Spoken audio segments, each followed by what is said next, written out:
Hey, everybody, welcome back to the show. Hope you're having a great night. I am excited to be here. I'm always excited for live shows. Uh, eh, Maybe with the exception of when there's a technical difficulty, but hopefully I haven't just jinxed us.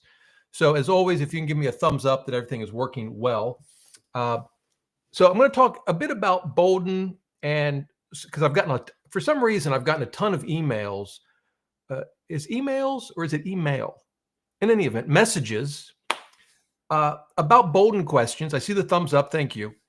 And I wanted to just show you like there's almost like they're patterns. If you just figure out how to use certain features of, this would be true of any retirement planning software, it opens up the door to doing a lot of things that the software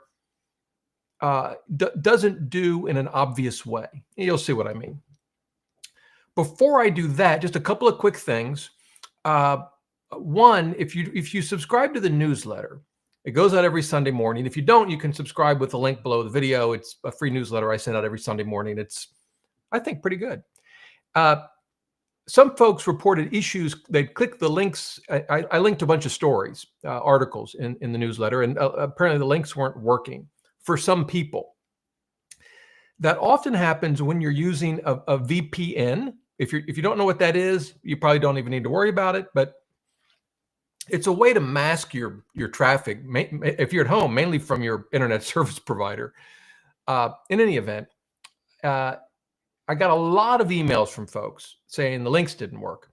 So I did follow up with the company I use to send the newsletter out. It's called Kit. It used to be ConvertKit. It's a newsletter service because I have like 30,000 folks I send the email out to. It's not like I can just do that from my Gmail account. In any event, we had a long back and forth, and some of you all sent me details like the browser you were using and whether you were on Wi-Fi or not. Anyway, that was very helpful. They've determined that they did have an issue last week, so they're looking into it. So hopefully it doesn't happen again. If you ever have that problem and you are using a VPN, try turning it off and seeing if the links work. That usually often fixes the problem. But anyway, so that's the first thing. I noticed some comments about Chapter, and that so Chapter is a Medicare broker agent that you can call and to get help signing up for Medicare. And they're not a sponsor of this channel, but they're an affiliate. So if you use my phone number, they have a phone number specific to me, and if you use that number, I get credit. I could earn a fee. And someone pointed out that another YouTuber also has, Azul, who I met for the first time at a conference, he has partnered with Chapter. I know others have as well. And so it's interesting. I just thought I'd give you a behind the scenes view of that. So I actually partnered with Chapter like a year ago. And you say, well, Rob, I've never heard you mention it until recently. Why? Because I didn't know enough about Medicare, and I wanted to learn more about Chapter. So I spent a year signed up. Technically, I put a little thing on my website, but I don't think I ever mentioned it on the YouTube channel. If I did, it was maybe once. But and I thought I didn't want to learn more about Medicare. I want to learn more about Chapter. I met with some folks from Chapter in person and quizzed them on how they work, which is normally what I do with a potential advertiser effectively. And I wanted to learn a lot more about Medicare, which has been wonderful. I mean, it's like I've gone from 0 to, I'd say 85%. I'm not an expert. I'm not a broker. I don't live in that world, which is, I think, what you would have to do for a while to really, truly say you're an expert. I'm certainly not that, but I've learned a lot. And it's one of the reasons I like partnering with the right kind of company, because they can teach me a lot, and then I learned a lot on my own. And so that's kind of how it works, So yeah, I've actually been a partner with them for a year. I just don't think I've ever mentioned it to you and hadn't promoted it in any way. And what you don't see, by the way, are the literally hundreds of offers I get for people companies wanting me to promote. I turn down 99% of them, and not all because they're bad. Some of them, a lot of crypto stuff, and I'm just not going to do. A lot of it's just, I'm not really interested in that. Some of it's like, one thing I've wanted to partner with is like an e-bike company. I don't know why, but I find that kind of fascinating. And they reach out to me every now and again, different companies. The problem is, it's just a lot of work. I'm not going to just say, okay, and sign up and start promoting an e-bike that I've never used before. It's one of the reasons it took me so long with Chapter. If it's an app, like if it's a budgeting app, well, I can sign up for the budgeting app myself and use it for a month. And now I know all I need to know, right? But like with an e-bike, I would want to actually get one. And by the way, they all offer to send me one. I'd want to write it for a month, Anyway, it's a big investment of time. So I say no to the vast majority of them. That's what happened with Facet. Because remember, I talked to them about a partnership. They're an investment advisor, and without the marketing team at Facet knowing, I signed up for Facet. I paid a couple grand, and they did a whole plan for me, and it wasn't bad. But I concluded, I didn't feel comfortable promoting it, and actually made the decision not to promote investment advisors, or financial planners. So anyway, there generally is a lot of work that goes into this, either using the software, if it's software, or, understanding the company, spending some time, whatever. Anyway, blah, blah, blah. That's enough. Okay. So I just wanted to show you a couple things in Boldin, and then I'll get to your questions. And this has come up, and I'll show you my screen here. I'll put me on there for a bit. This is a demo account. A lot of people have emailed me different questions, and I'll give you an example. Let me come back here. One of them was they had a brokerage account, they had an investment, and it had qualified dividends that get taxed as long-term capital gains, but it had a lot of dividends that weren't qualified. They're going to get taxed as ordinary income. But Boldin doesn't give you the option of saying, well, X percent of the dividends will be long-term capital gains, and the rest will be ordinary income, or you could have just a portfolio brokerage account with 8 different investments in it. They all have different cost bases. They all have different yields. Some may, most of them hopefully are long-term capital gains, but maybe they're not. How do you model all that? Because if we look at Boldin and we go to a brokerage account, I think I've got one here in this demo account. Yeah, here. So this is one account. This is just a made up balance of 500,000, but it could have any number of investments, and you pick either ordinary income or capital gains. You can't divide it. You can't say, well, it's a little bit of both, right? And the other thing is, you can put your cost basis here, but that's for the account as a whole. You could have some investments that you bought, I don't know, maybe you bought Apple in 2000 and it's got a cost basis of basically zero. And then you've got other investments that have, you bought last week and they've got a high cost basis. So how can you deal with that?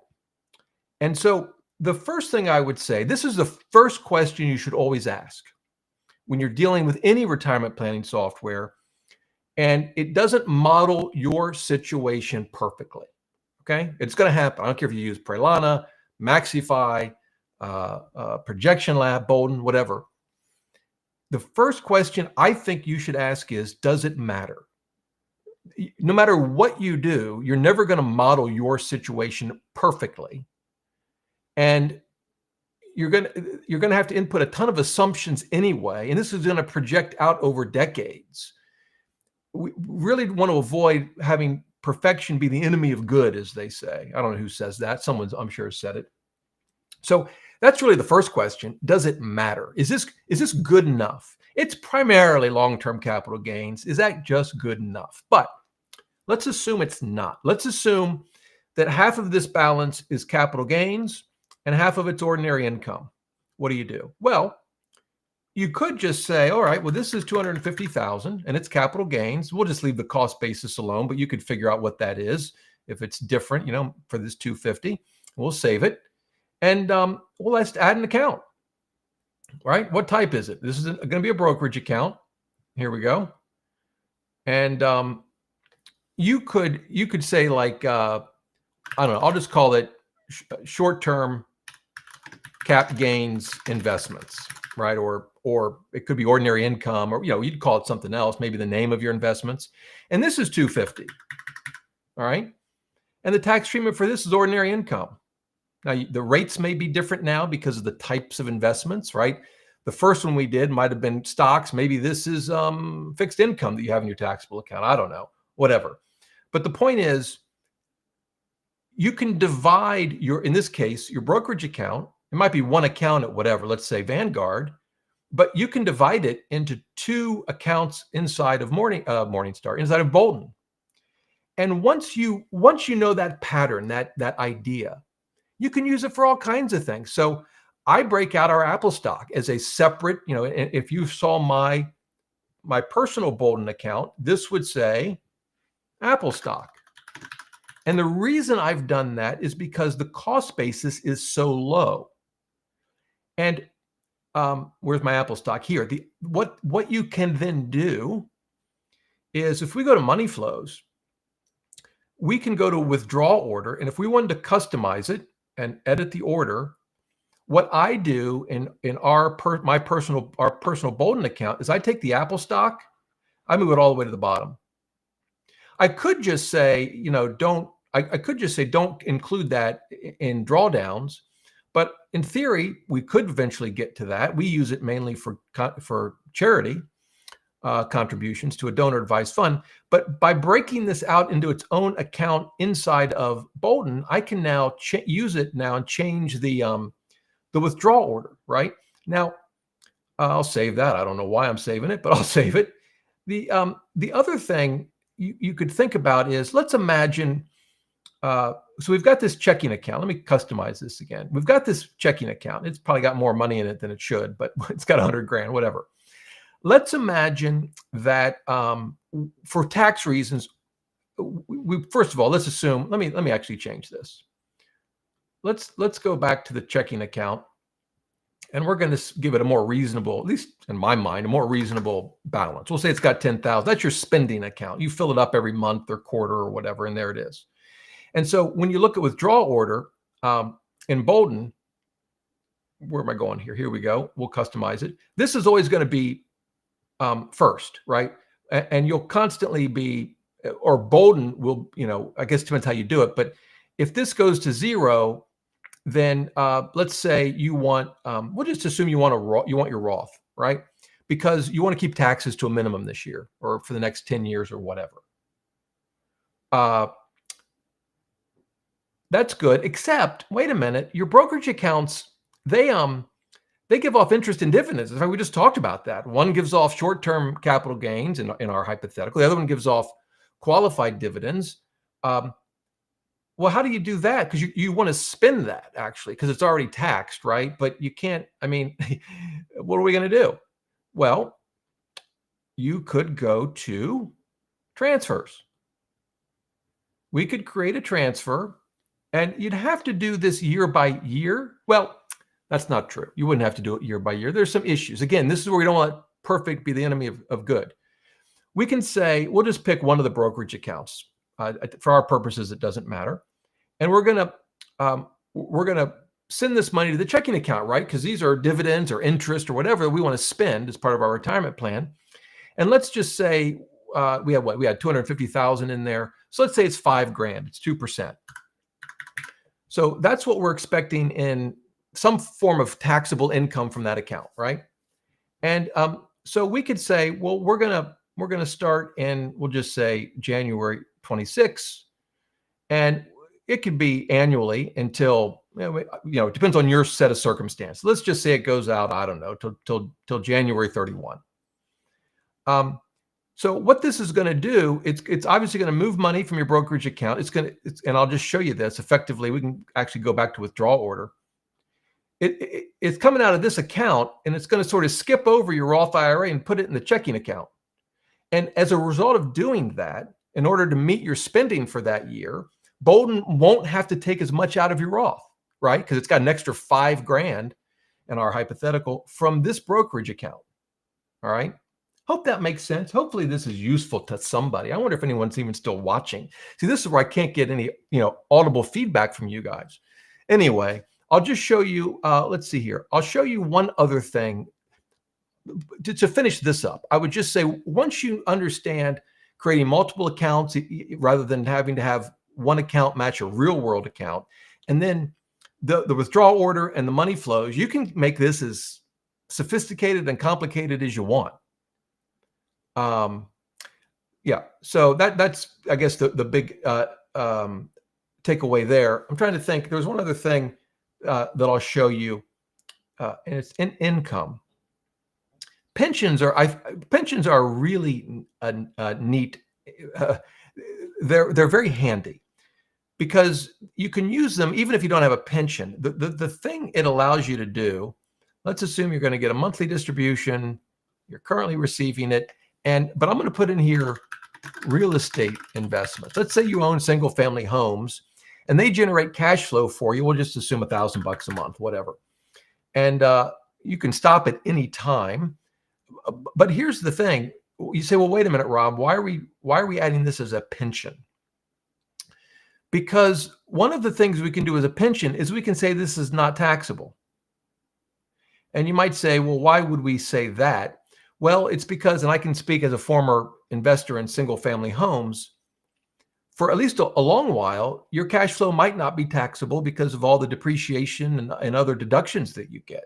So this would be one possible way to capture that in Boldin. Now, over time, you know, if you hold the property long enough, eventually some of it might become taxable, and some of it might not be taxable. So that's okay. You can create two pensions, real estate investments, right? Taxable versus not taxable. But the point is, you can use this pension feature in a lot of creative ways. One of the things that Boldin recommends, by the way, this is a similar idea, and then I promise I'll stop with all of this, is to use disbursements as a way to kind of model a qualified charitable distribution from your IRA in place of required minimum distributions or in place of part of them.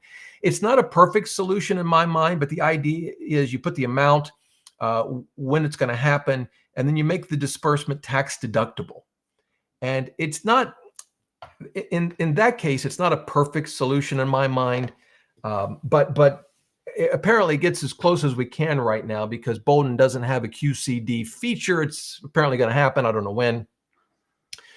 But you can use these programs in ways that will allow you to model things that might not be obvious from just the face of the program. You know, you got to be careful when you start doing that to make sure you understand what you're doing and the effects on your plan. But you can get really sophisticated and complicated with this stuff if you want to. Okay.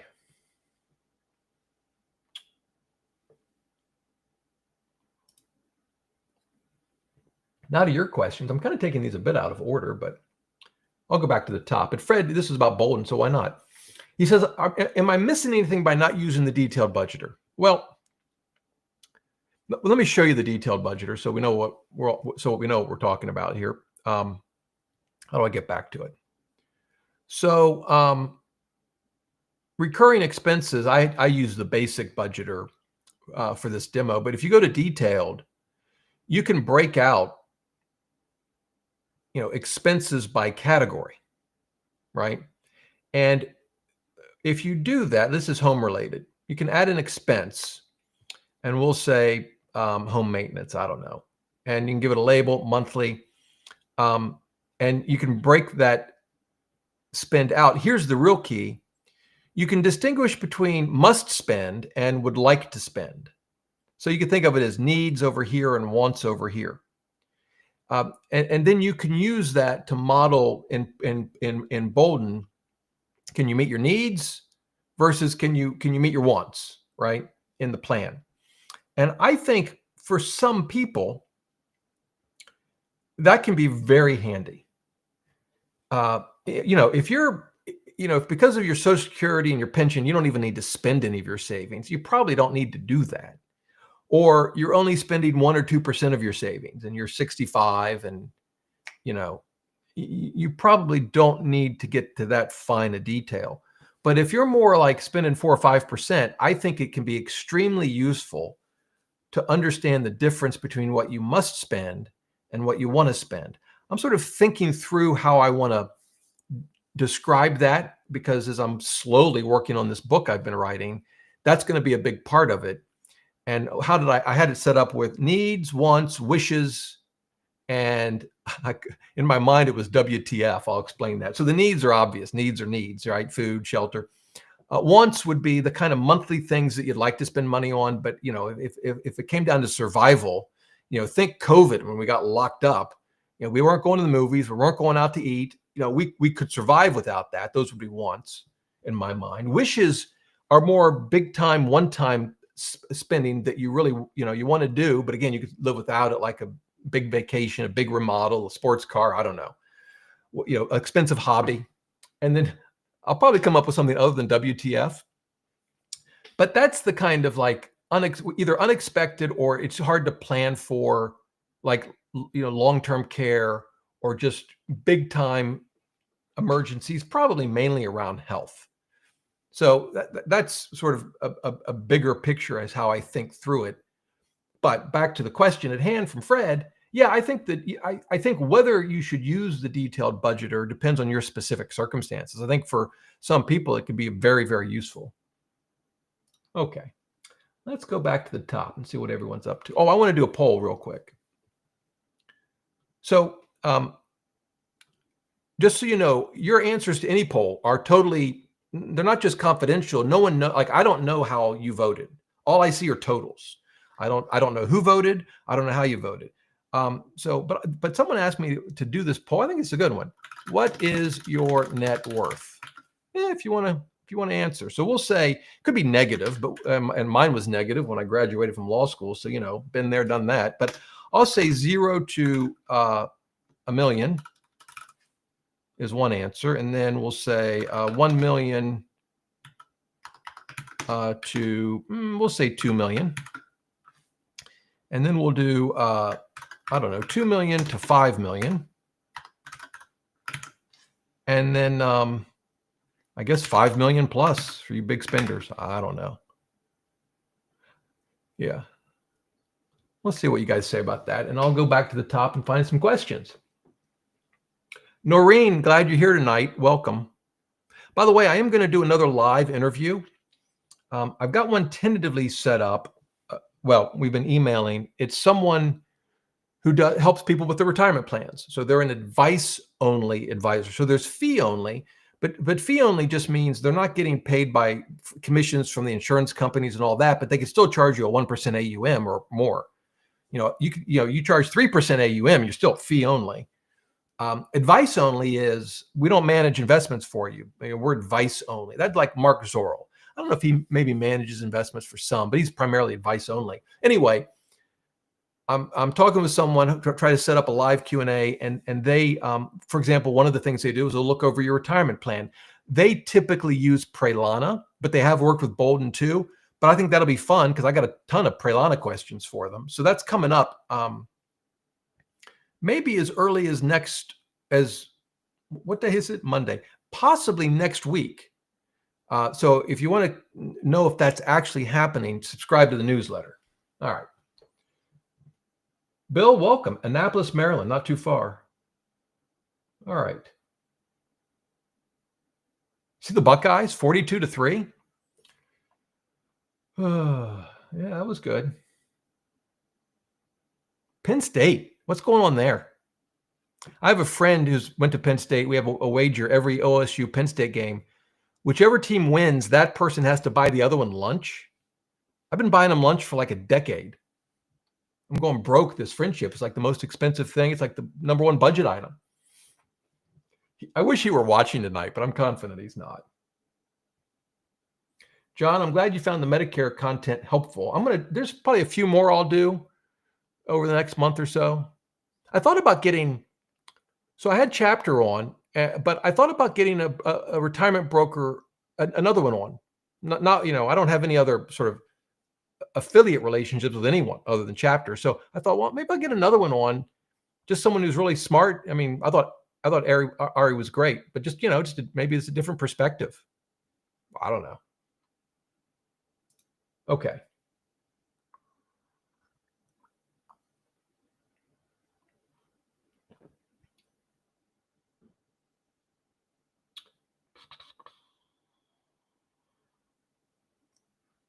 Mike, welcome.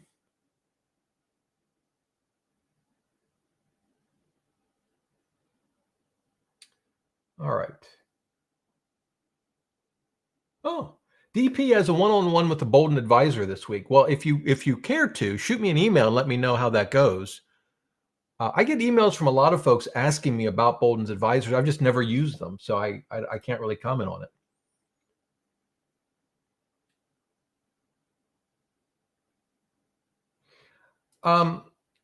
Bro C wants to know about an explanation for shortfall when we see it used in our numbers. And I don't know that I can just off the top create a shortfall. Well, I could.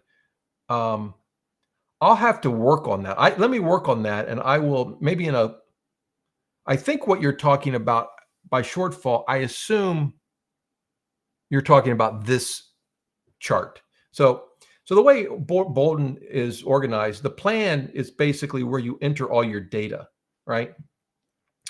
And then insights let you look at different things like how or whether you'll pay IRMA, what your taxes will be, what your retirement withdrawals will look like, percentage-wise, your required distributions, and then there's a surplus gap. But I'm not sure. Maybe you could put in the chat whether that's what I assume that's what you're referring to, but I don't know. I want to make sure. And it is confusing. It is a confusing thing, but I can maybe do that on FQF. I'll keep going down the chat, Bro C, and make sure I'm focused on the right thing.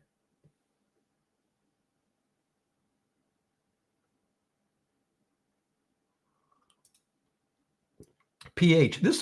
I read this and it's kind of like, okay, 2 trains left from 2 different cities going, one's going 80 miles an hour. Anyway, let me see if we can puzzle through this one. Someone retired 63. They got 2 million in I guess, retirement savings. They spend 100,000 each year, and that'll be adjusted for inflation. If taking Social Security 7 years later at the age of 70, $4,800 a month, how do they determine safe withdrawal rate between now and 70? 4% seems low. Well, so there's a couple different ways to think about this. First of all, it is true that if you retire before you take Social Security, and possibly before you start a pension, maybe, depending on your circumstances, I guess, you're going to have a higher withdrawal rate, assuming constant spending. You're going to have a higher withdrawal rate until, in this case, Social Security kicks in.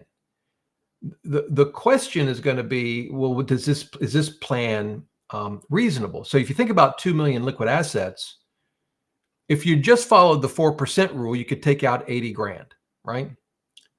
But you're going to take out 100 grand, and that's going to be for 7 years. So you're taking out 20,000 more than at least the 4% rule would suggest. It's still, I think, a reasonable withdrawal rate at 5%, if my math is correct.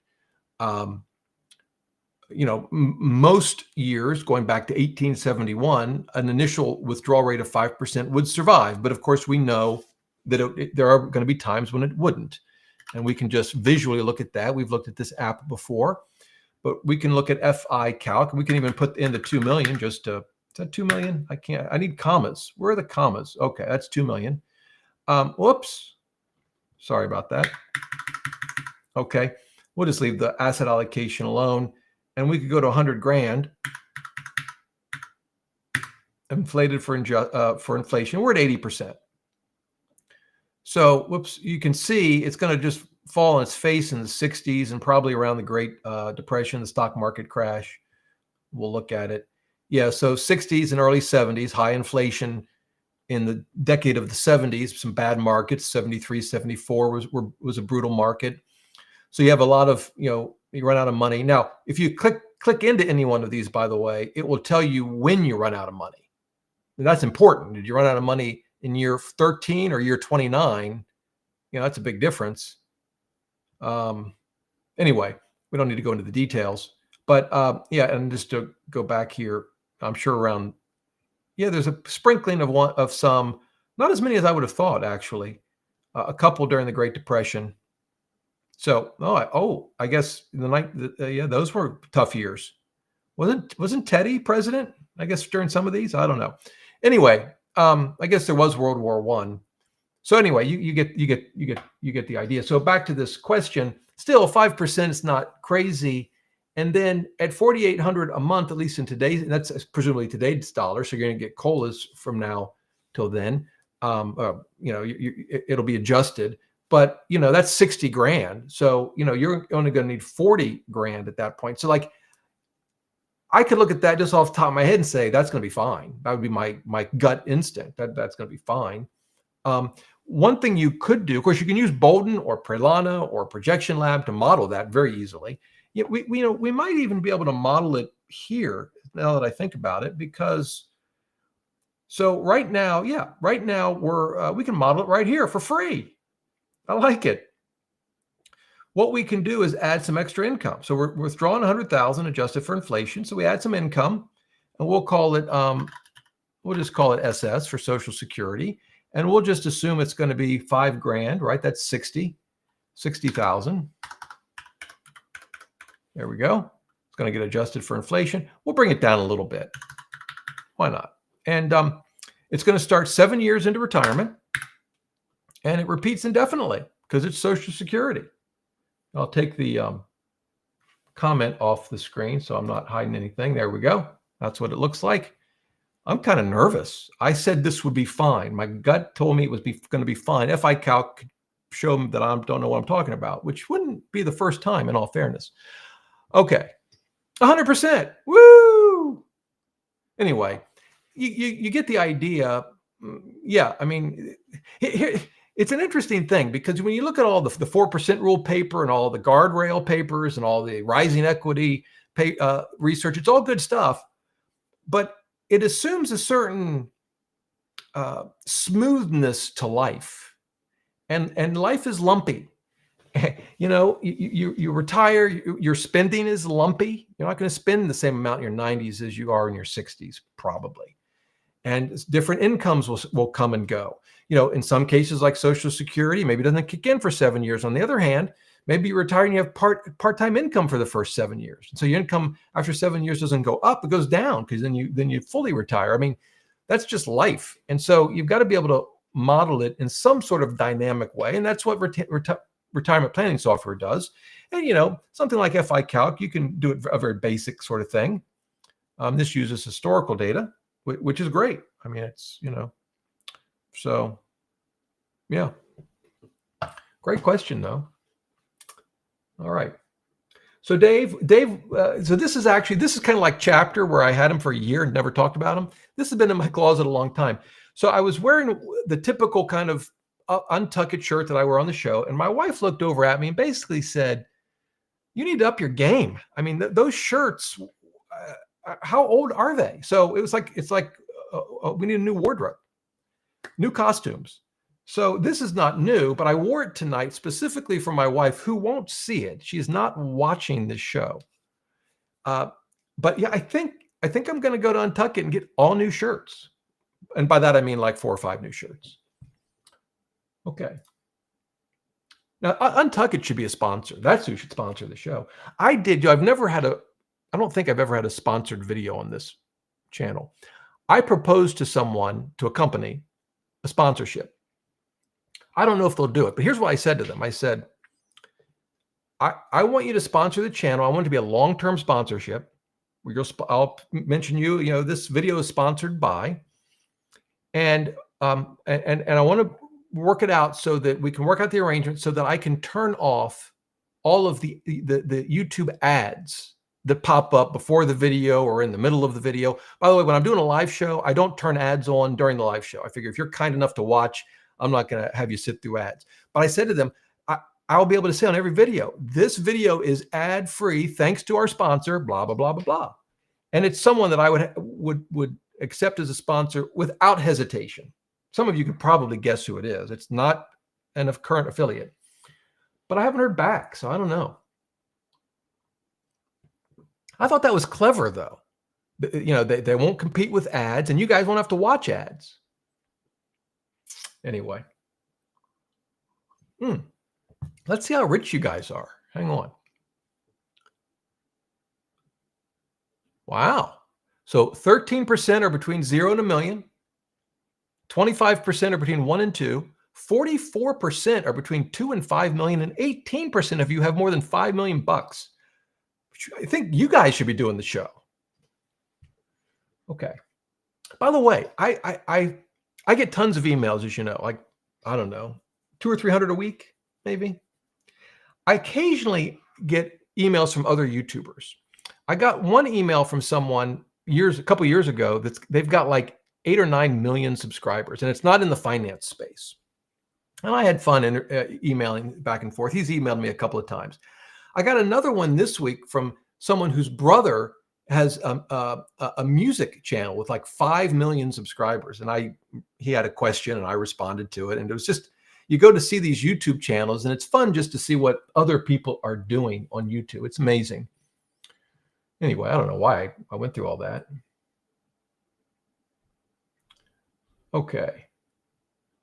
It is long sleeves, Noreen, and I got to tell you, it's kind of hot. All right. Okay, let's get back to business. Braxel, what is your take on the ETF SPMO? Well, I don't know.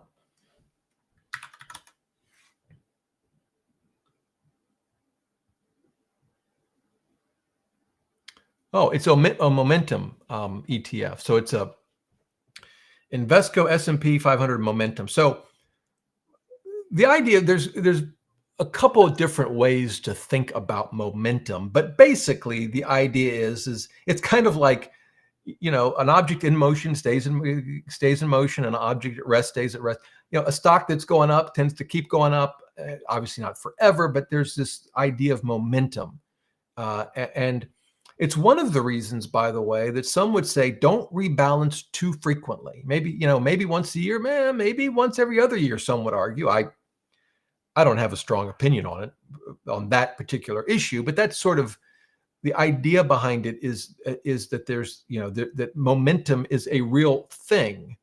And so I don't know how this particular fund works. I don't know how it determines what to invest in, but I can tell you that's the idea behind this. And some say it's an important factor in, you think about factors like a small company versus a large company, value versus growth, and momentum is, and in fact, you can see here, the PE is pretty high, 25.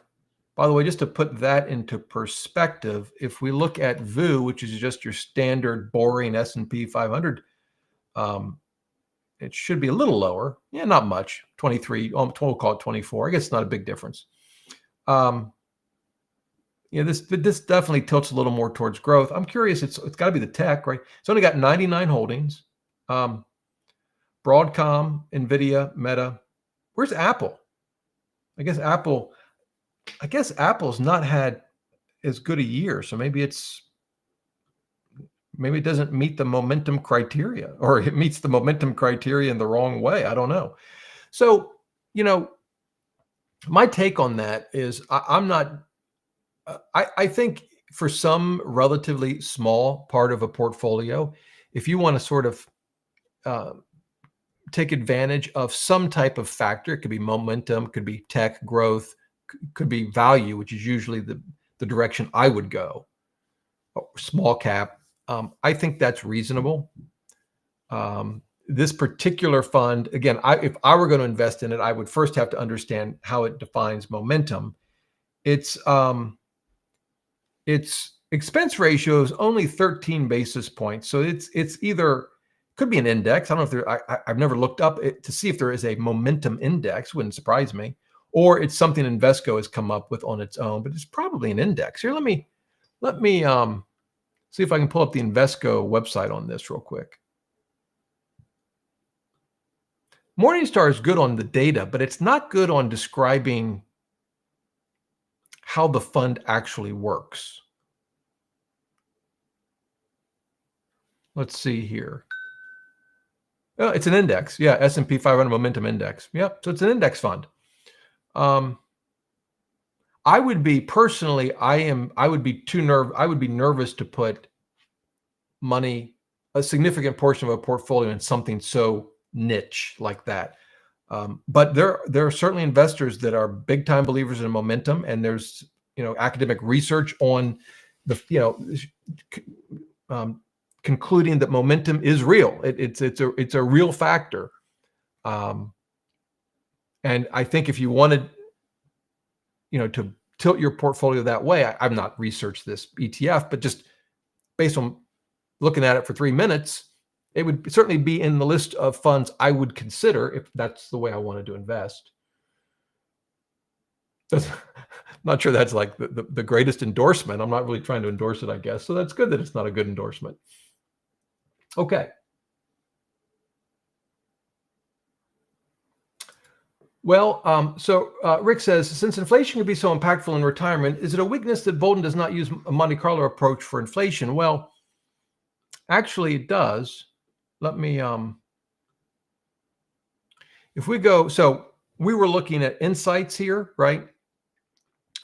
But they also then have what they call explorers, which is where you do things like the Roth conversion or Social Security Explorer. If you go to Monte Carlo, you can see here, you can vary general inflation, medical inflation, and wage growth. And run it again, it already adjusted. So yeah, you can actually, let me pull the comment down. You can vary inflation, yeah, in Boldin.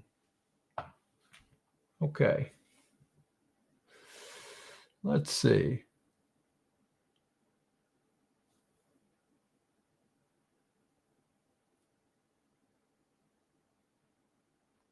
Yeah, Kat, I appreciate the comment. She says she appreciates the research commitment to the right kind of company.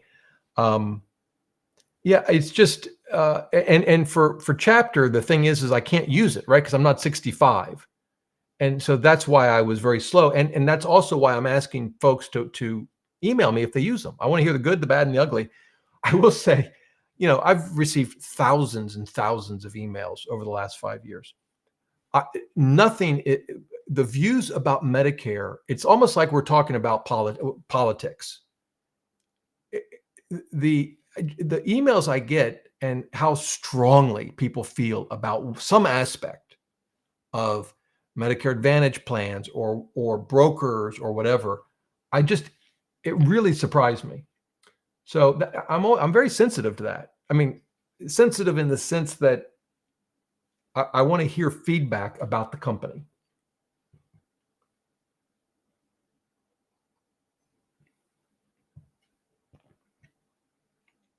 And by the way, I had people email me saying, Rob, I'm not sure I like this idea, you partnering with Chapter. And I said, well, okay, I hear you. Trust me, I've asked the tough questions. I'm going to have someone on. You can ask the tough questions. We'll hear what they say. And we'll keep going. I mean, we won't stop asking the questions. By the way, the other thing I'd say is, like, if you've worked with a broker and you're happy with them, keep working with them. The last thing I would suggest is you change.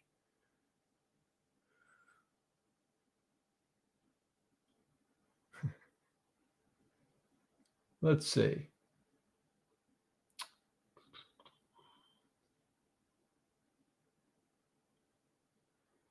Let's see. Passive 101. Dad doesn't want to leave Edward Jones. They have him in expensive funds, 20 plus years. Returns after fees is over 10% with global diversified front-loaded funds. Should he get cheaper advisor? Well, here's my take on that. If I had a loved one who wants to stay with an advisor and the advisor is a legitimate advisor, so obviously if they were being scammed or something, that would be different. But it's a legitimate advisor, but it's not one that I would choose for many of the reasons you've listed here. But I thought that they were going to be okay. I mean, it's not a question of them surviving. They're going to be fine. It's just that, the fees are going to be higher than maybe they should be. I'm very reluctant to do any kind of hard sell to get them to move.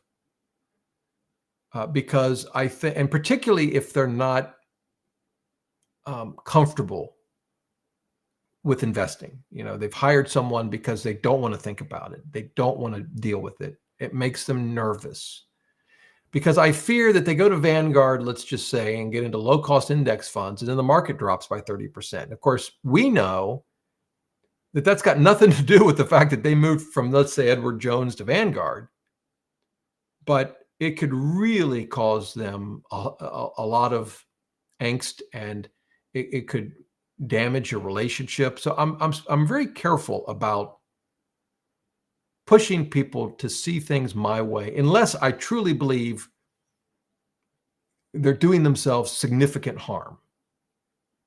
And you have to judge for yourself what that means. That's how I think about it. So I would not personally push unless they're open to the discussion. You know, that's my take. All right. If I could only have one fund or stock in your portfolio, what would it be? It would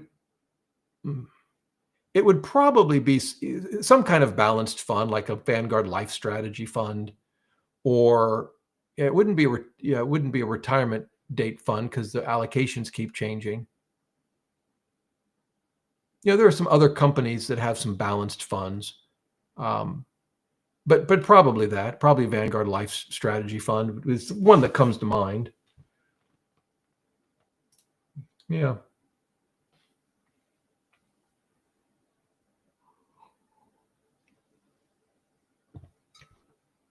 Yeah, who is playing tonight? I mean, I think we have a Manning cast. So to me, if we have a Manning cast, it doesn't matter who's playing.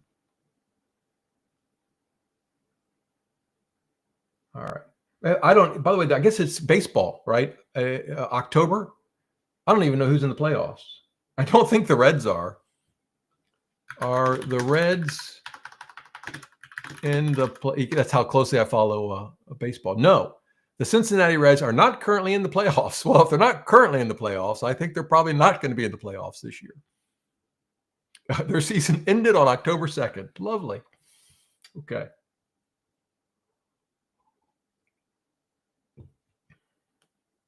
I'll watch the World Series, probably, or some of it. Lisa, thanks for the vote of confidence. Lisa was watching and listening because she uses Boldin. All right.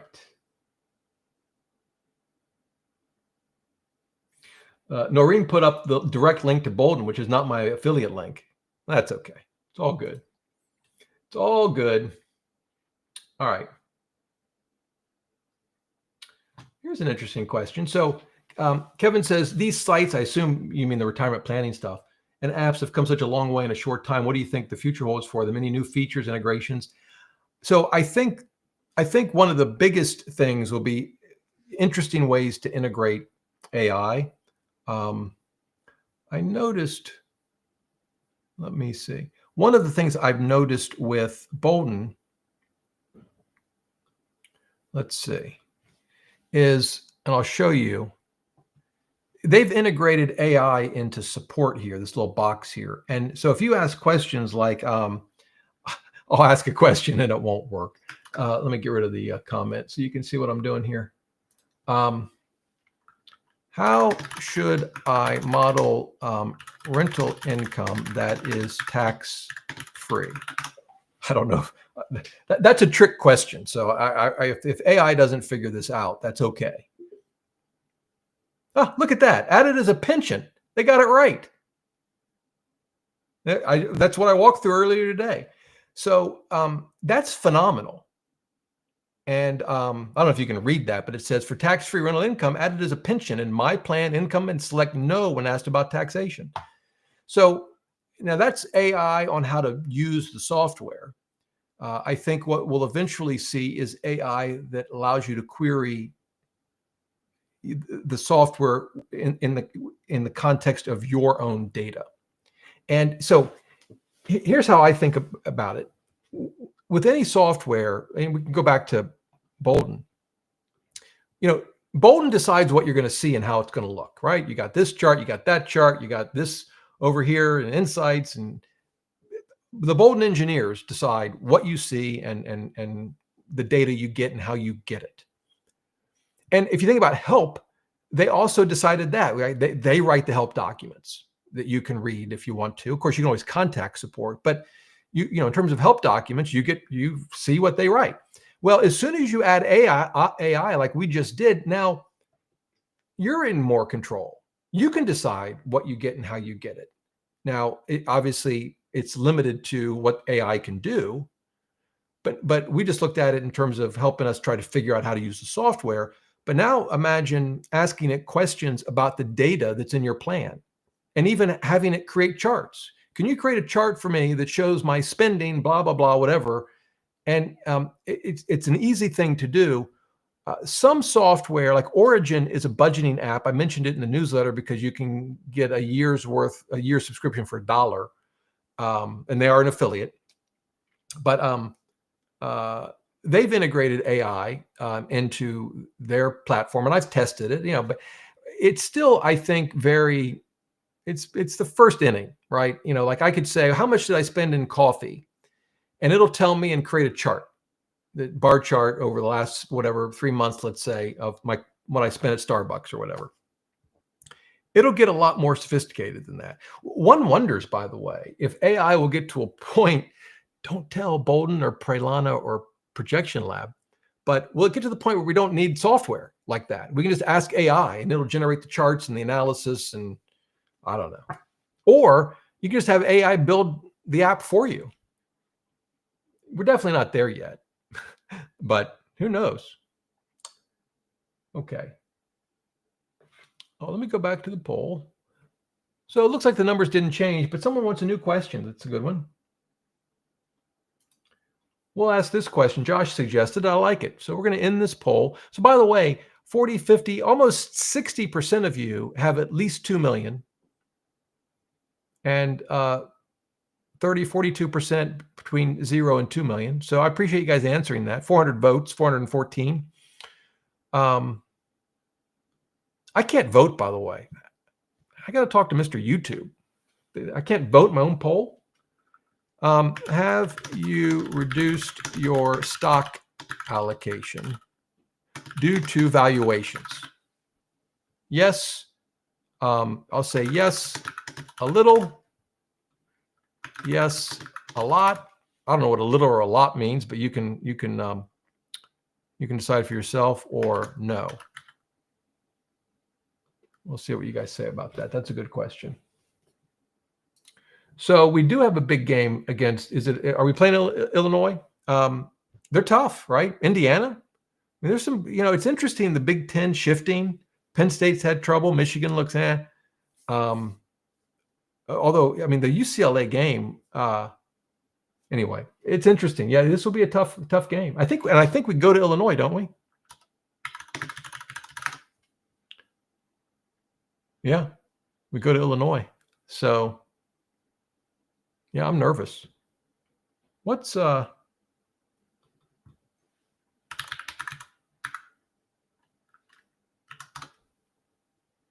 so we how is Indiana doing this year?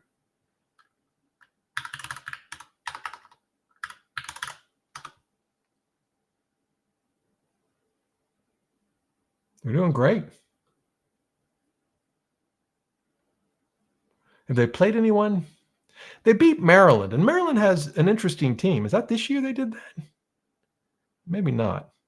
I don't like the way Google does this. I don't know. Let me go to standings. Yeah, they're 5-0. Illinois is 5-1. It'll be interesting. Okay, I'm back.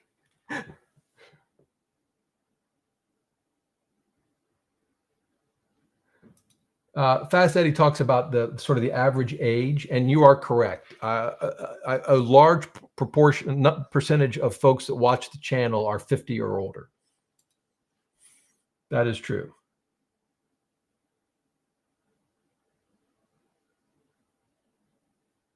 All right.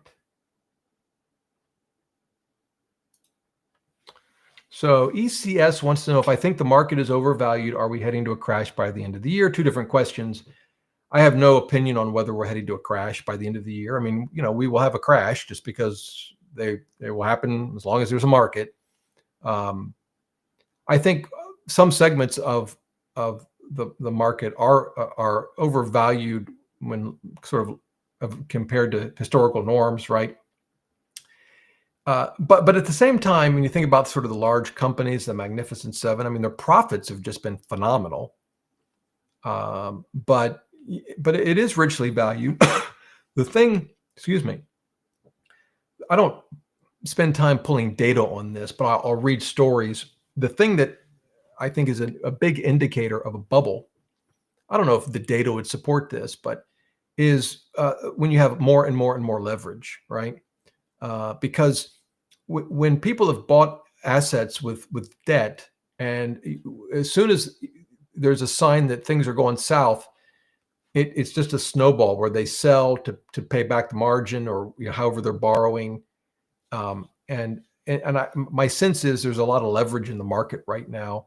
I think the one thing that I wonder about is the assets in crypto, because it's made some people just incredibly wealthy for sure.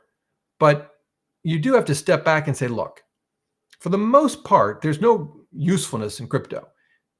And you could say, well, maybe it's digital gold, but gold doesn't act the way crypto has acted.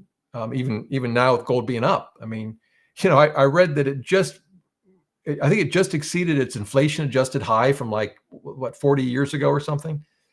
I do worry that crypto could make the next crash much worse than it otherwise would be. But that's just speculation on my part. I'm not changing how I invest. And in terms of timing, I have no earthly idea. Yeah. But the crash will happen in two ways. It'll happen slowly, and then it'll happen very quickly. Yeah, that's usually what happens. You look back and it'll seem so obvious. Why didn't I get out? So obvious. Yeah. Okay.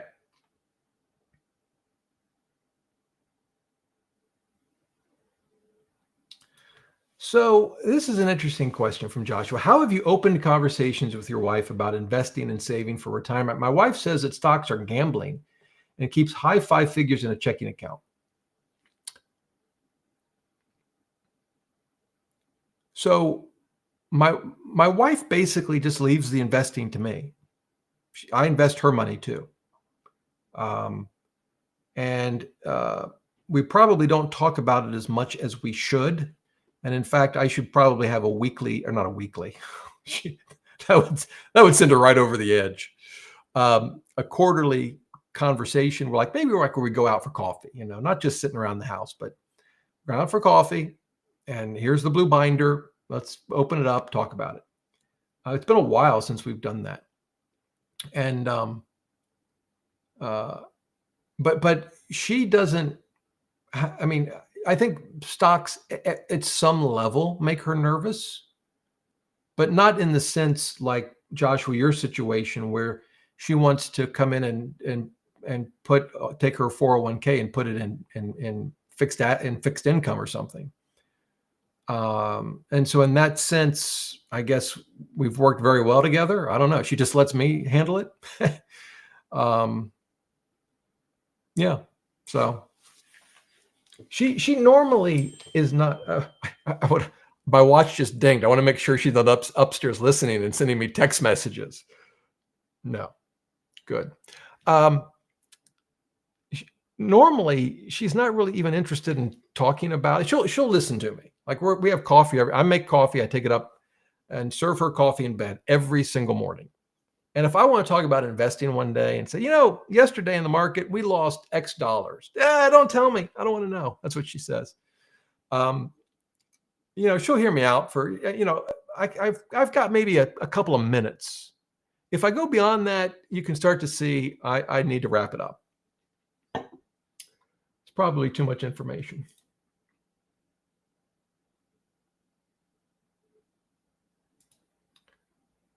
I'd much rather have 3 million in New York City, but then I would immediately move. Let's go. What do we got here on the poll? So 72% of you haven't done anything. 25% a little, 3% a lot. I'll let the poll keep going for a bit. That doesn't surprise me.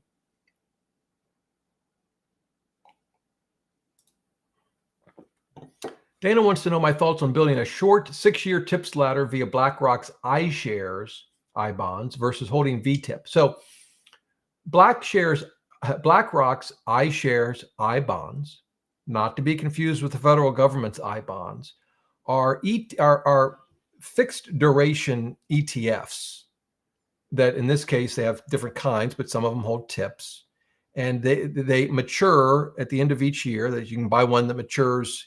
Well, it's maturing now. I think it starts in October, but like one that matures next year, the year after. I think you can go out 10 years.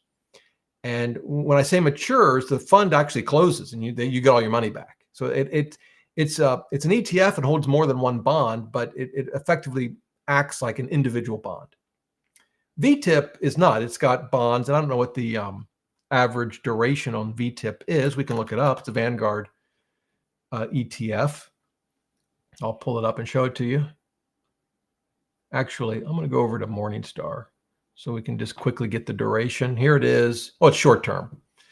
So it's going to be a couple years probably. Yeah, 2.5 year duration.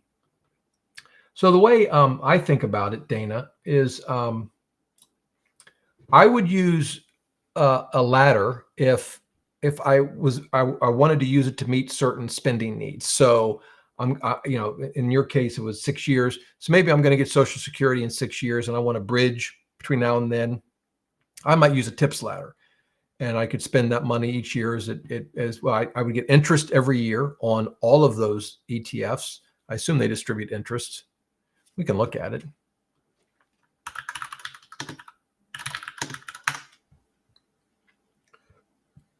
Let's see here.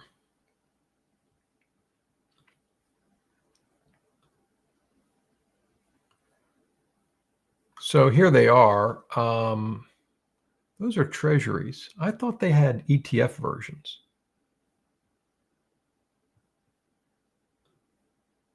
I mean, not ETF, iBond, TIPS versions.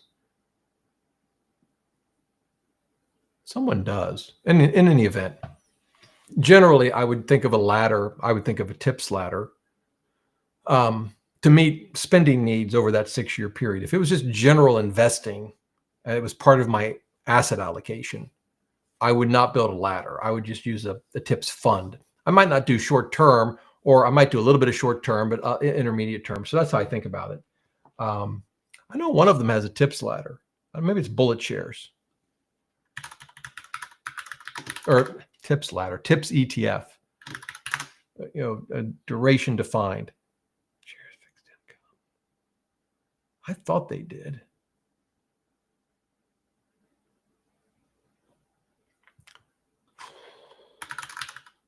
Now I got to figure this out. I'm going to go crazy.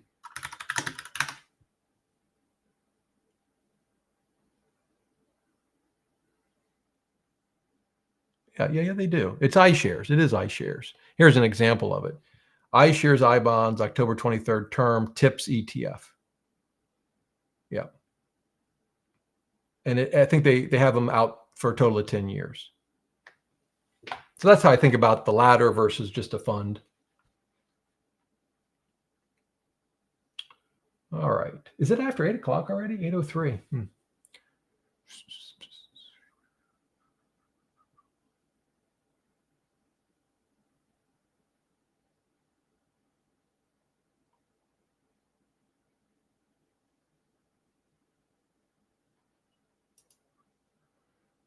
Braxa wants to know if the music channel you spoke of was Rick Beato.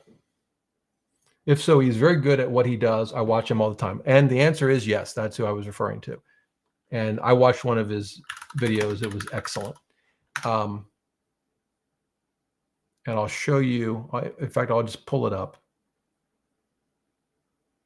Over the course of my channel, I've been fortunate enough to interview some of the most important musicians of our time. I was watching, let's see. I love this. And she didn't, I felt so. Anyway, a pianist, plays as part of the video, and just phenomenal. All right.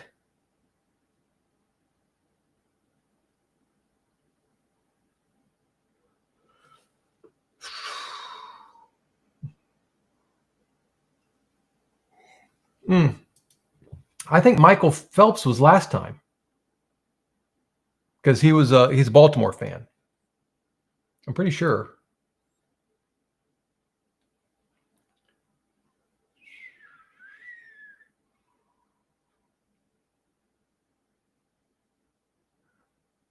All right.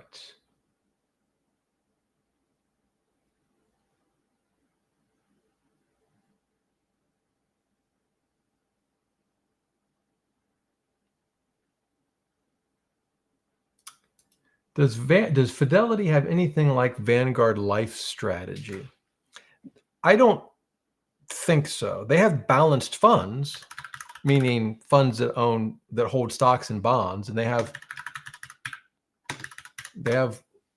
let's see, one's called a balanced fund. It's this one that we've talked about in the past, Fidelity Balanced Fund. But this is not I'm pretty sure this is not an index fund. It's 47 basis points. It's on the high side. It's not outrageous. But I don't think they have like index-based funds where you can pick the asset allocation ranging from 20/80 to 80/20. I think Lifestrategy goes in 20% increments. I don't believe Fidelity has that. Who does? I think Avantis does allocation ET. You can think of them as asset allocation ETFs. That's like the term, at least that I would use. Yeah, and Avantis does. Here's an example, I think. Let's take a quick look at it.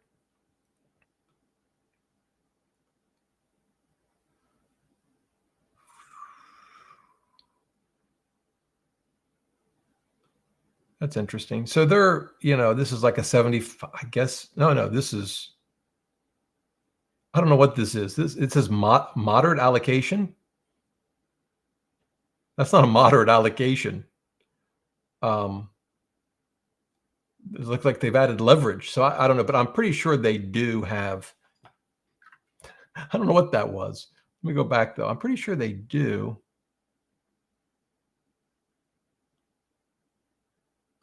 Let me pull up a different one. No, that's not what I want.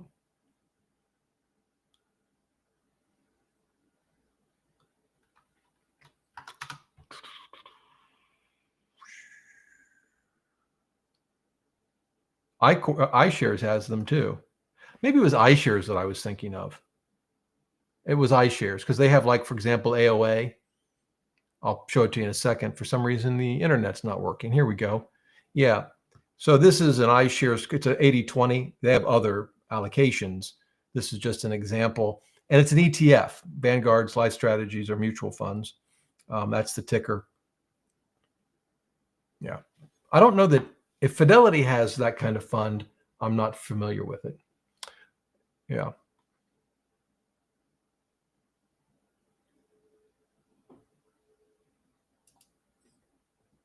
Yeah, Anthony says that in terms of Boldin, it's a lot to get your head around. That's really true with any of the more sophisticated retirement planning software tools, whether it's Prelana, Boldin, Projection Lab. There's a lot to learn, and there's a lot to. The real big thing is understanding how a change in one part of your assumptions affects other things. And that's what always made me nervous when I first started using the software. It's like, I could be changing something over here and I don't realize that it's changing something over here too, affecting my plan in some way.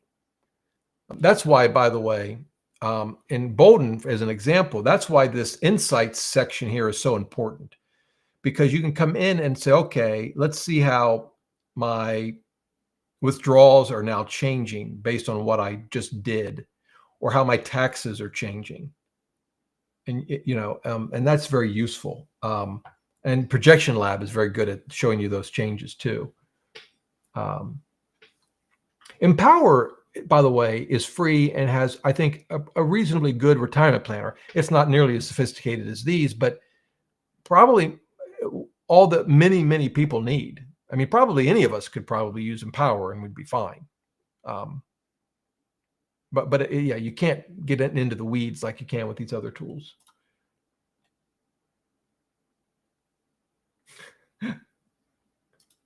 Rob is drinking something dark. Yeah, it's called an Americano. It's a little on the cold side.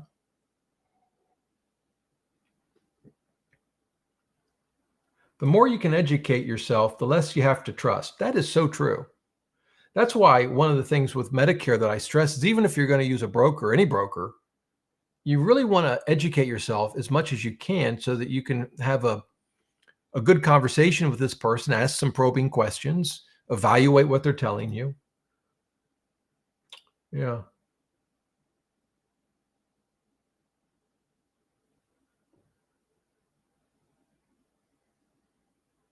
Okay.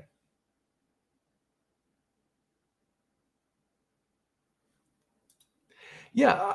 So retire early, 500,000. Rob, Joe Kuhn and I are in training right now, getting ready for the cage match. Yeah, but I was expecting like an email or something. I'm not sure when is I don't know when is the cage match. I got to show up. I'm not sure what we're doing exactly. I'm going to be on the show with these guys, and I'm looking forward to it. I'm not even sure what the topic is, but it doesn't matter to me. But like, can you shoot me an email or let me know? I don't know what I'm supposed to do. Yeah, that'll be fun. Okay.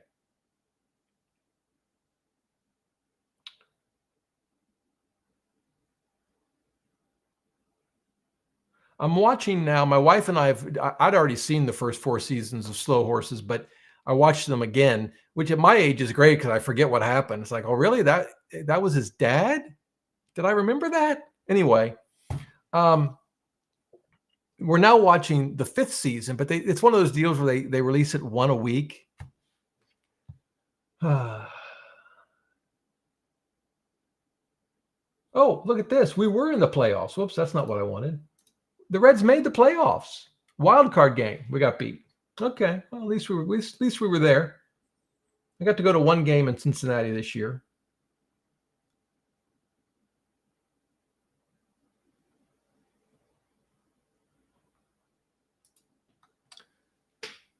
So, question: if you have $250,000 to invest immediately and another $250,000 in 6 months, would you lump sum the second part?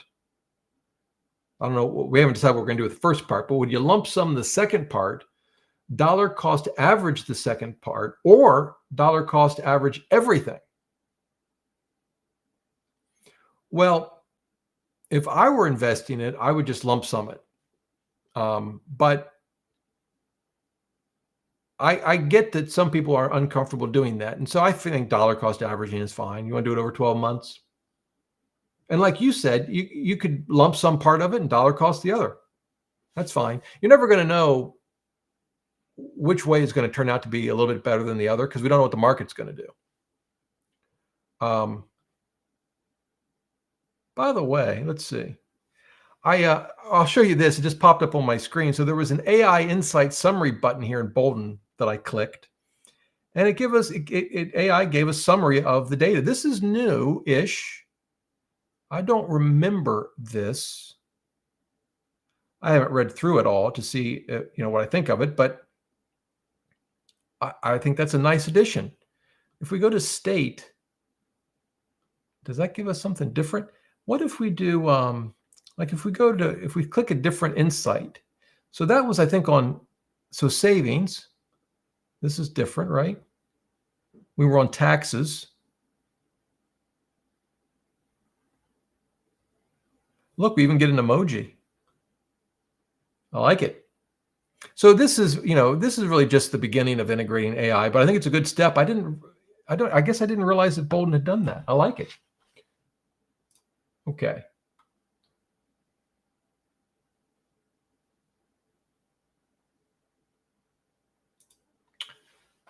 So Mary says, I want to open a brokerage account to move cash out of a high yield savings account. That's what HYSA is. What would you recommend for a newbie?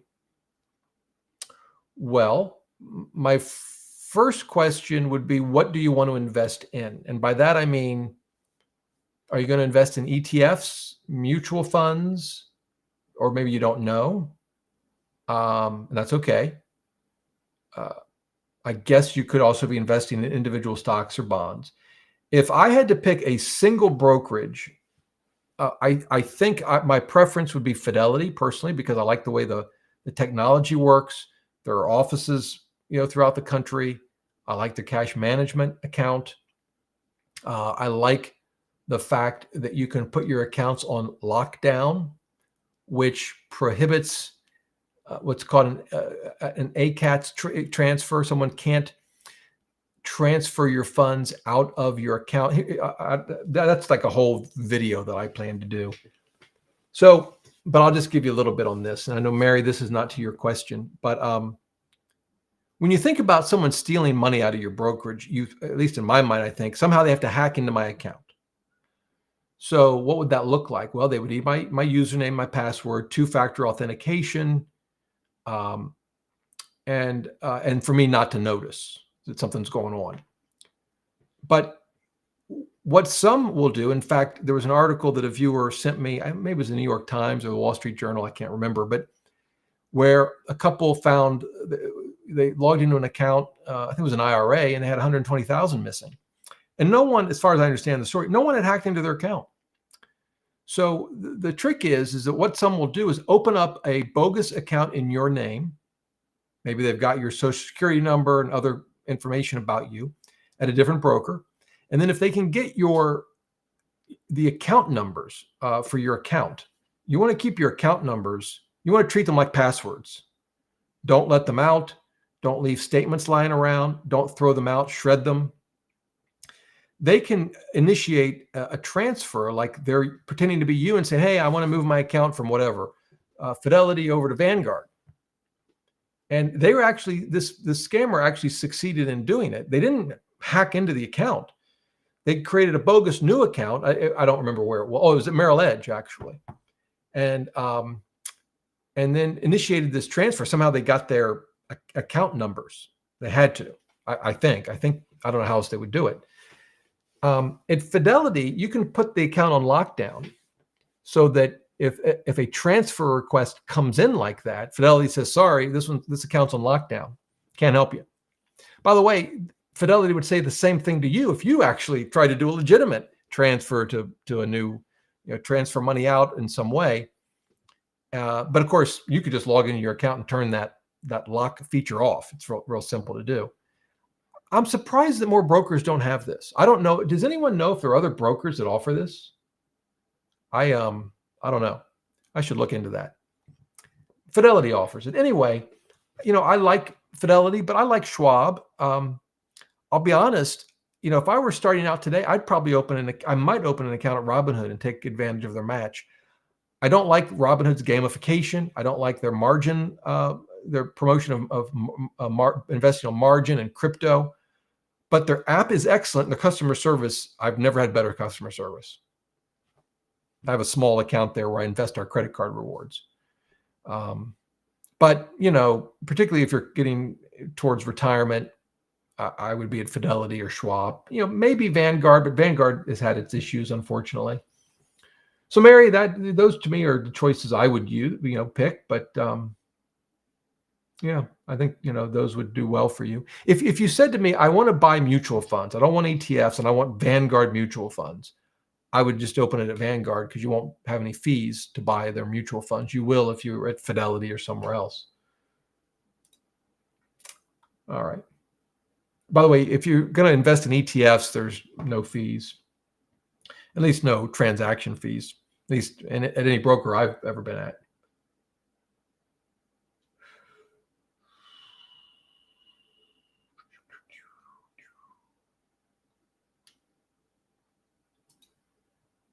I don't know. Can we ban this person from the live chat? That is an abomination.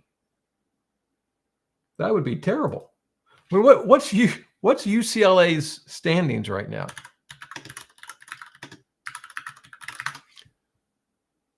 They're 1-4. I remember when they had a good basketball team. Anyway, maybe they still do. That I don't know. I remember they had a couple of players that were pretty good.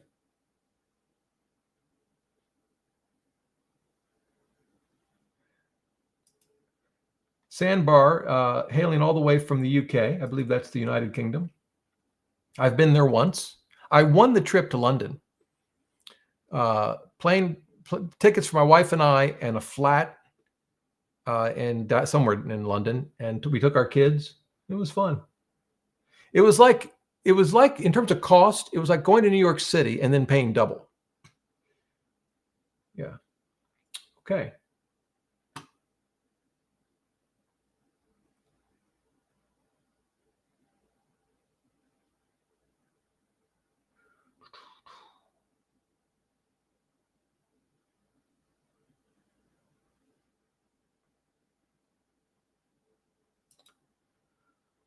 So Hans says, aren't companies always going to be quote unquote overvalued as markets increase? That's what we are betting on to grow our investments. Well, markets can go up. If you think about profits increasing, you could have, PE ratios stay the same and the markets go up just because profits are rising, right?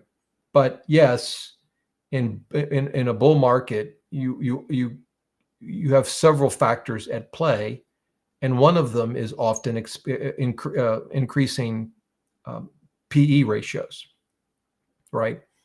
That's part of it. So yeah, I mean, you're going to have times when the market's overvalued based on historical standards, and times when it's undervalued. We've seemed to have been in a pretty significant, at least in the U.S. and large companies, pretty significant climb higher for, we've obviously had periods where it's fallen back to 2022, for example, into 2018, 2019 is another example. Obviously we had the COVID crash that lasted about 2.5 minutes, but seemed longer, didn't it? Yeah. But yeah, I mean, I guess that's in part maybe why I don't change my asset allocation. It's like, I'm just trying to ride the waves up and down, up and down. Okay. We've only got 8 minutes.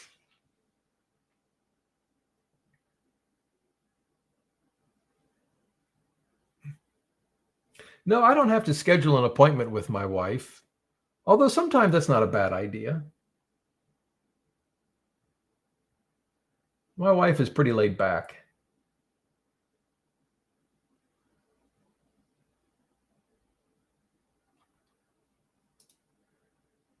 So Jay wants to know what I keep in the blue binder that I go over with her. Well, yeah, there are brokerage statements in there. But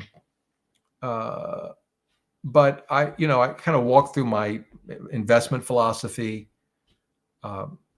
just an overview of, the investments that we have.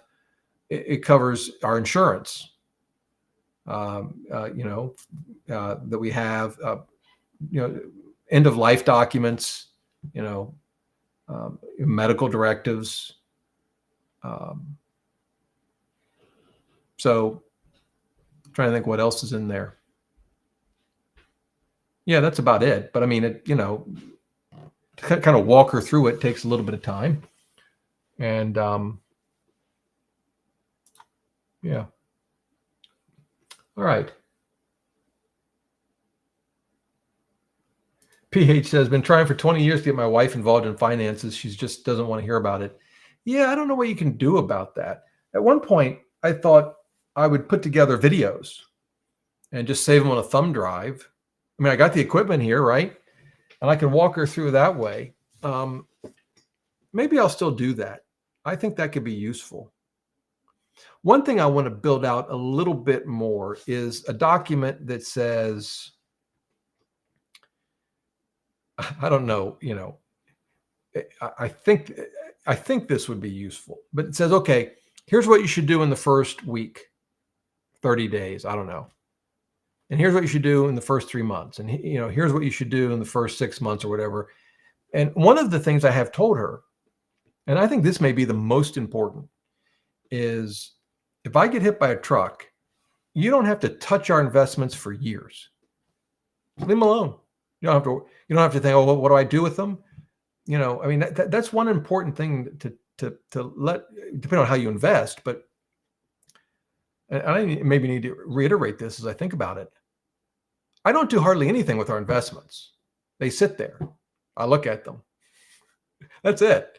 It's not like I'm doing stuff. I don't do anything. add a little bit of money to them if we have it. And so if something happened to me, it's not as if, oh my goodness, what do I do with these investments? Don't do anything with them. Spend them as you need it. I think that can be a big relief to know that there's not some urgent thing that someone has to go out and do with your IRA.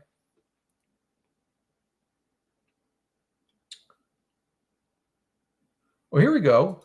We should look the other side here. I'm a wife. Wish I could get my husband in the game. So it goes both ways.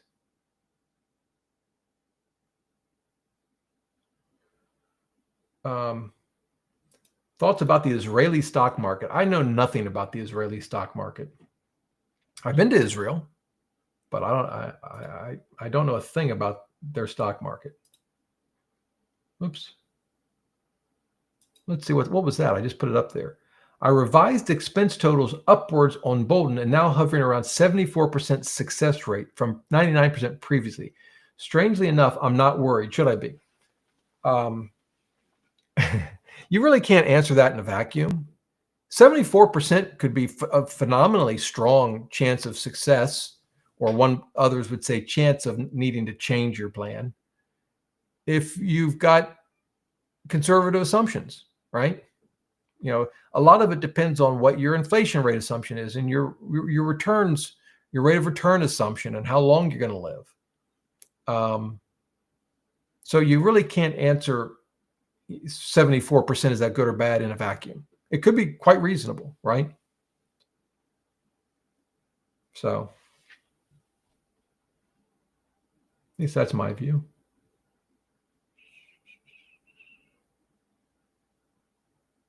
I'm at 8 o'clock in the chat, and it's 8:27. I'm 27 minutes behind. VTIP holds maturity to 0 to 5 years. Yes, but its average duration is, I think, when we looked at it, right, about 2.5. Just like BND. BND is an average duration of like, whatever, 7 years or something, but it holds a wide variety of durations.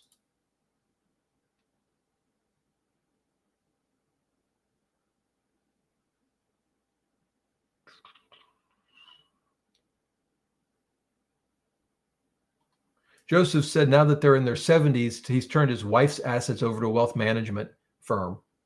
Yeah, I mean, I don't know if I'll ever do that, but that can be a reasonable choice to make for sure. Someone needs to help this person. Go blue?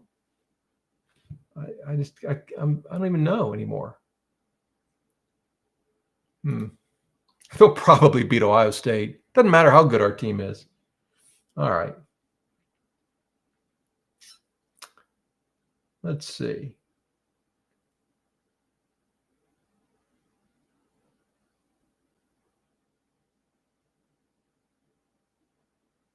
Dennis wants to know, is it wise to use 3 different funds as your bond allocation? Well, it depends on what they are. But yeah, I could see a perfectly reasonable portfolio where you had maybe something like BND for your sort of intermediate term regular bonds. You could have an intermediate term, let's just assume, or it could be short term, I suppose, but a TIPS fund, right? And then maybe you have a short term bond fund for some cash needs or whatever, or your third fund, maybe in a taxable account, a municipal bond fund. Yeah, could certainly be reasonable. Just depends on, on the circumstances and the rationale behind it. That seems reasonable to me. Maybe, some would argue in favor of maybe an actively managed fixed income fund. Some argue that, I know Vanguard sort of moving in this way to some extent, that active management can pay off with fixed income. I'm not convinced that that's true, or at least not enough for me to actually go that route, but I can't say that's an unreasonable way to think about it. So Anthony says, I'm curious about Kubera. Do you recommend a minimum portfolio size before it makes sense to use the app? So they've been experimenting with different prices. I think it's back down to $249 a year, although I'm grandfathered in at, I think, $150. So who would want to use Kubera? One would be if you have unique assets that are hard to track in other apps. Various forms of crypto would be one example, but there's also, it's reasonably good at tracking different kinds of private equity. I don't have any of that, but that would be one case. I believe it can track individual securities with the CUSIP number, I think. Don't hold me to that, but I'm pretty sure that's correct. And so that could be of use to some folks. You can manually create assets in ways that could be useful that other apps won't allow. And you can structure the layout. You can organize your assets pretty much any way you want to across tabs. And you can set a lot of details about your investments that you can't with other accounts. You can set investments to not be included in your asset allocation. You can also structure, so this would be more for higher net worth where it certainly doesn't apply to us, but like maybe you had a family structure with a lot of different trusts and companies. So you can layer that in different ways. And they actually have a version of the software that's like $2,500 a year that allows you to layer in pretty complicated structures like that family offices might use or ultra high net worth individuals. So, but to your question, I don't know that it's a portfolio size issue per se. I don't have a number in mind that says, you should have an X portfolio to use it. But I think its interface is clean, and I like it a lot. It's integrated with AI in a different way. You can send your data over. Of course, you may not want to do this, but to ChatGPT, or you can download it in a JSON file and use it with any LLM and query your data. And I think that's very useful. But I don't really know. And by the way, I've talked to the founders. I had dinner with one of them last month out in Portland. Crazy what's going on in Portland. In any event, that's a political issue, so we're not going to talk about it. I will say this. There were times when I was downtown with a group of people and did not feel safe. I will say that, which is sad. In any event, that's true in any big city, I guess. What was I talking about? Kubera. Yeah, I don't know that I can think of it in terms of a minimum. And when I had dinner with one of the founders, he was telling me they have accounts of all different sizes, it's really, I don't really think it's about account size. It's about the flexibility you want in either displaying the data or the types of assets you have or the structure of maybe entities you own. Like for some, like if you're a real estate investor, you got multiple LLCs and you can map all that out, that might be useful to you. So it's really not really just a function of net worth, at least in my mind. And it's 8:33. Okay, well, I got to call it a night. I got to go watch the Manning cast. I appreciate you hanging in there with me tonight. It's fun for me. Hopefully it's, modestly a little bit fun for you guys, maybe useful every now and again. I will have more videos out this week. Well, at least the 5-question Friday. I'm working on editing my videos a little bit, not cutting up what I say. I'm just going to turn on the recording and start talking. But editing what you see on the screen to make it more useful and a little more interesting. And one of the things that came up is sometimes on the screen, the print's really small. I'm trying to show you something, and I can do some editing that brings it out and just some small things like that to hopefully make the videos a little more appealing. We'll see how it goes. You'll let me know what you think. And yeah, the reduced stock in the poll, but 73% haven't done anything, 23% a little. 4% a lot. I don't know. Maybe the 4% have got it figured out. I'm not sure. But anyway, that is it for tonight. I should be back in 2 weeks. Lord willing and the creek don't rise. Yeah, I think. Check the newsletter. That's where you'll find out. But at least tentatively, I'll be back in 2 weeks. Anyway, hope you have a great week. And until next time.